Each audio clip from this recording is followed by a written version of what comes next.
Hi everyone, this is Emmy. Today I'm going to show you how to draw a farm tractor. To draw a tractor, first do the front wheel. And this is going to be the tire. And then I'm going to draw a rectangle over the tire. And on the back, I'm going to draw a really big wheel. Like that. Now I'm going to make the seat and put a little back part. And usually a tractor has a little round seat here to sit on. And we need a steering wheel.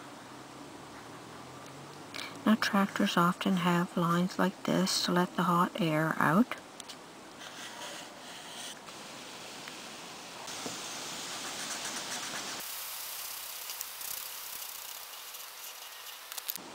And I'm going to color my tractor red.